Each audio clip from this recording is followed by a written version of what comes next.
Bang! Needs knives. I'm Jared. My lovely wife, Kara, is at work. And we got an unboxing. We got a real steal.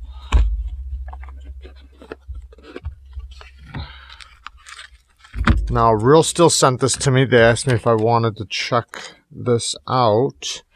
And I've been wanting to check this out, so I think it's really awesome that they asked me. So thank you, Real Steel, for that. I really appreciate you guys doing this. It really helps, you know, to get knives from you guys. Oh, that is sweet. Oh, man. Wow. That already, just looking, let me get this other knife out of here so it stops trying to focus on it. Just looking at it like this without even opening it, I like it because I love raw titanium. It's got that nice little pop of gold. Oh man, that pull is so smooth. What? Oh man, it's a liner lock. That's smooth. That is smooth, Jack. Wow. Yeah, this is really cool. Nice geometry. Oh, my. Yes. That's some good geometry. Love to see that. I love that clicky detent. It's obviously, you know, this is fresh out of the package, so you can, let me get the mic down here so you can hear the click.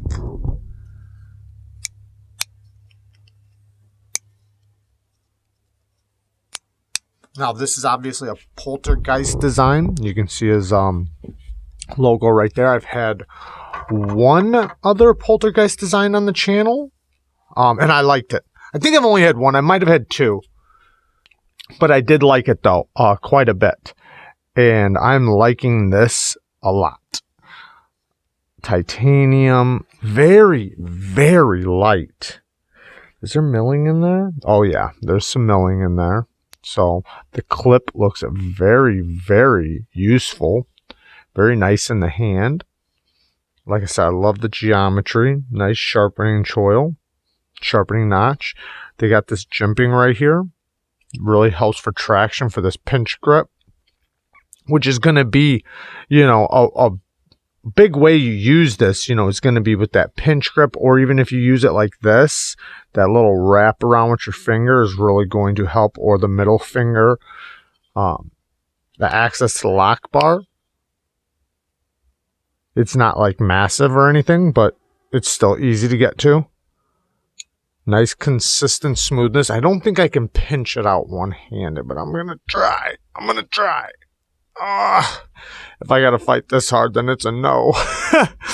I think I believe I've seen these with added thumb studs. Hey guys, I'm putting this into the video because I didn't even realize it until afterwards, but we got a little quick stud in here.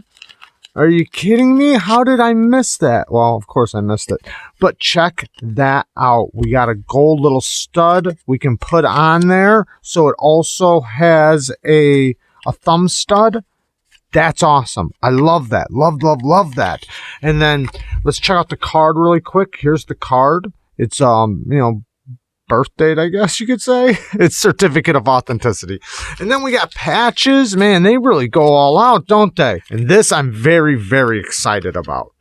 All right, guys, so I got the little quick stud on, but I'm going to show it to you guys, and then I'm going to bring you guys back in time to before I put it on, because I already pre-recorded and said a bunch of stuff, you know, about the steel and about the knife. And so definitely finished the video, but here's just a quick view of the thumb stud action. I didn't think I was going to be able to reverse flick it.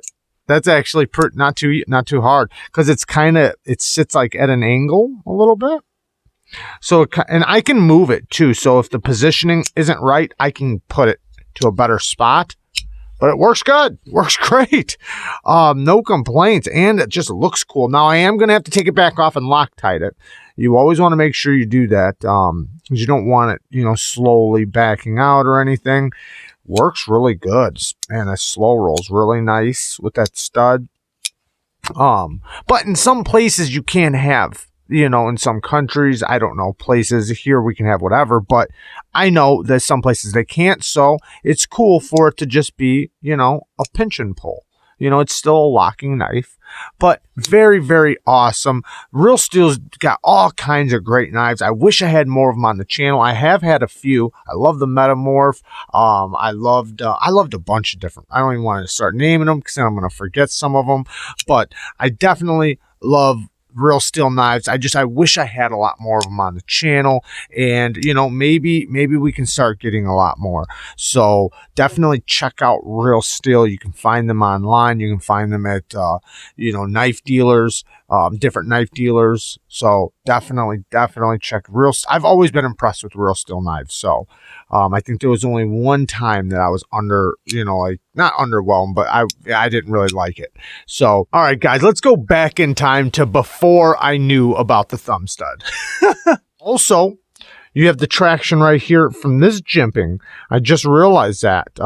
Yeah, that's nice, man. Which blade steel is this? Oh, N690. I love N690. Great. Very stainless steel, has good edge retention, easy to sharpen, very easy to sharpen. Kind of a simple steel, and you guys know, you know, I do lots of sharpening, so you know, I love my steels. And N690, you know, it's easy to sharpen, it's fun to sharpen, and it takes a really good edge. Now, it's, you know, like I like to kind of use it in the same realm as like a 14C28M. It's kind of a user steel. Meaning, you know, you're going to get good edge retention out of it. You're not going to mind using it. It's not going to be extremely expensive. Now, I'm not saying it can't come on expensive knives. I'm not saying that. I believe it's easy to heat treat, so it usually comes out pretty good. From factories, even on large production scales, which, you know, is a huge benefit when you're buying production knives. Buying steels that don't do good unless if they're done in small batches doesn't benefit the buyer if he's buying from, you know, something that was done in a large batch. So, but yeah, it takes a really fine, keen edge, and yeah, it's great to use. Like I said, good edge retention, and you know, the rust resistance and the corrosion resistance is going to be massive with N690. N690 is very, very stain resistant, so you're not going to have to worry about the corrosion. Obviously, you still take care of it.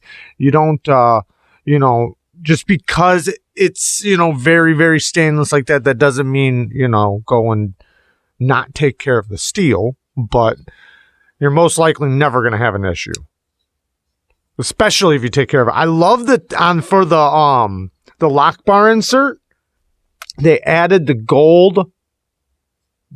Is that T6 or T8? T6. I like seeing T8s, but this is a small gent knife, which very cool, man. But I like seeing that little gold inlay on there, like, you know, all the hardware, how it's nice and gold, even on the lock bar insert. Let's check that lock up. You know what? Did you guys see that? I almost went to do it like this. Don't do it like that. You see that cut right there? We learned last week, didn't we? We learned just the other day. Don't do that. Move your hand. Don't put pressure on the lock bar. And that was completely... Oh, yeah, this thing's solid. Very, very solid. But, yeah, that was completely my fault. And I know better than that. But, hey, man, that knife was not solid, was it? No, it was not. But this is very awesome. I can already tell this thing's going to be a good cutter, good little user, good little gent knife. Thank you, Real Steel. I can't wait to do the review on this thing and test it out. We'll get it. We'll test it out through cutting, sharpening, carrying, and all its use, and give some real feedback. You know, no disrespect to any channel out there that doesn't use or test the knives, but we do here, and we like to give honest, good feedback to make sure. I don't know why I'm saying we, but My wife doesn't really, I mean, she does test the knives. Don't get me wrong. She does. She takes them to work and tests them. And sometimes I get feedback from her, especially on smaller knives. Kara takes them to work and, I'll ask her 100 questions and sometimes I use them for the review, but I usually test them too. So, meaning the small knives, but yeah, I think it's very beneficial to the companies and to the people for me to actually give real feedback. What benefit am I doing? What service am I doing if I'm not giving real feedback, if I'm not telling you the problems, the issues? It's like I can tell you over and over all the good things, but what are the bad things about it? Where are the negatives? Where are the drawbacks? Where is it going to be a negative, or where is the negatives? And if anything, what can they improve? But yeah, I think this thing is very sweet and I can't wait to test it. And, man, I love this texture. It's, Sebenza-y, I guess you could say. I think it's an aluminum oxide blasted titanium. That's what I would guess. It's gonna scratch easily, but this isn't something, I mean, I guess this could be a work knife. It just depends on your work, I guess, right? But this is gonna be awesome. I love, man, this gold. It just really makes it pop, doesn't it? You gotta love that. So if you guys don't know, we do have a Patreon. We do Patreon giveaways every month, and we also do lots of funny skits on there. If you guys want to check out the Patreon and, if you want to donate to us and help the channel out and also help yourself out by entering giveaways every month. And you also get exclusive content once a week just for the patrons and, direct contact with us. Not saying everybody else doesn't have direct contact with us, but also, we do lives twice a week, guys. I love you guys, and you guys are awesome, man. Thank you guys for watching. If you guys do like the content, don't forget to drop a like. And if you're not subscribed, hey, maybe think about it. Just think about it. You don't have to subscribe. Just think about it. I love you guys. Peace.